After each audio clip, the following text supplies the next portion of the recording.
लखनऊ में आज समाजवादी के राष्ट्रीय अध्यक्ष अखिलेश यादव ने प्रेस कॉन्फ्रेंस की। उन्होंने सरकार पर निशाना साधते हुए कहा कि 33 करोड़ रुपया बांटा गया और मुद्रा योजना बांटने के बाद कम से कम कुछ लोगों को रोजगार देंगे। अगर हम सरकार का ही कहना मान ले कि 52 करोड़ लोगों को 33 लाख करोड़ जिनको इस योजना का लाभ मिला है, अगर एक व्यक्ति को भी नौकरी दे दी तो कोई बेरोजगार बचेगा ही नहीं। समाजवादी के राष्ट्रीय अध्यक्ष अखिलेश यादव ने कहा कि शिक्षा में भी राजनीतिक हस्तक्षेप बहुत बढ़ा दिया है। जो अपॉइंटमेंट है उसमें राजनीतिक हस्तक्षेप बढ़ा है और एक तरफ हस्ताक्षर ज्यादा बढ़ गया है, तो कहीं ना कहीं सरकार अपने हिसाब से कार्य करवा रही है। उन्होंने कहा कि महिलाओं के लिए प्रदेश में असुरक्षित माहौल बना दिया है। अगर हम डाटा की बात करें तो हम देखते हैं कि सबसे ज्यादा सुरक्षित माहौल है तो उत्तर प्रदेश में। एक पूर्व मुख्यमंत्री अखिलेश यादव ने कहा, उत्तर प्रदेश में भ्रष्टाचार करके दूसरे प्रदेश में एकत्रित कर रहे हैं। दूसरे स्टेट के अधिकारी लगे हुए हैं, पैसा आपकी स्टेट का है और वह अपने स्टेट में लगा रहे हैं। इस तरीके से भ्रष्टाचार कर रहे हैं। आइए आपको सुनवेट हैं अखिलेश यादव ने क्या कुछ कहा। जांच से ही आशंका दूर होगी। सामाजिक न्याय के राज्य की स्थापना के लिए, संविधान और आरक्षण की रक्षा के लिए जाति जनगणना करवाकर जनसंख्या के अनुपात में सबको उनका हक दिलवाने के लिए हर एक पीड़ित, उत्पीड़ित, शोषित, वंचित, दलित, गरीब, किसान, मजदूर, पिछड़े दलित कहते हैं कि अधिकारी लोगों की कुछ कमजोरियां हैं जिसके कारण बीजेपी के लोग उनसे मनमानी कर पा रहे हैं। कमजोरियां हैं कि भ्रष्टाचार किया। वैसे तो सरकार हर व्यक्ति को पाताल से भी खोज लाती है, लेकिन जो करप्ट और भ्रष्टाचारी लोग हैं वो पाताल लोग नहीं जा रहे हैं, वो मुख्यमंत्री आवास में छिप जा रहे हैं।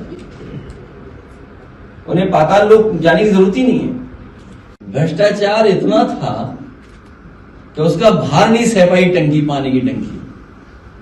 भ्रष्टाचार का भार ही नहीं सह पाई, किसी ने बताया नहीं उन्हें। सोचिए आप।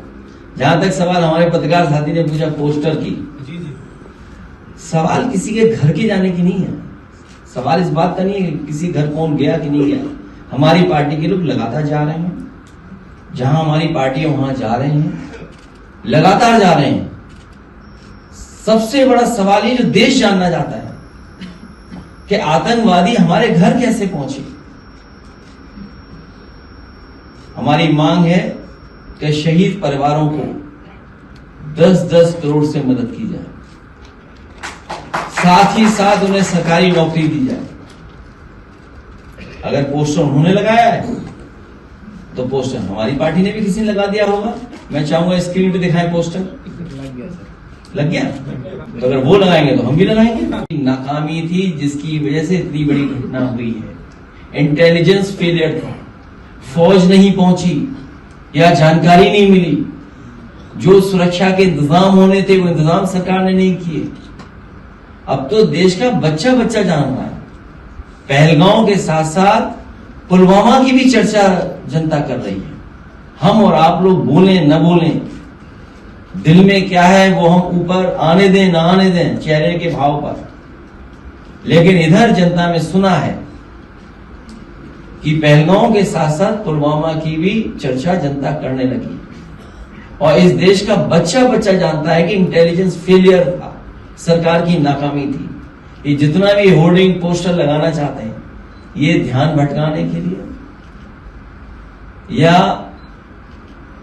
बात कुछ और चलने लगे। अब तो मीडिया वाले भी साथ नहीं दे पा रहे बीजेपी का।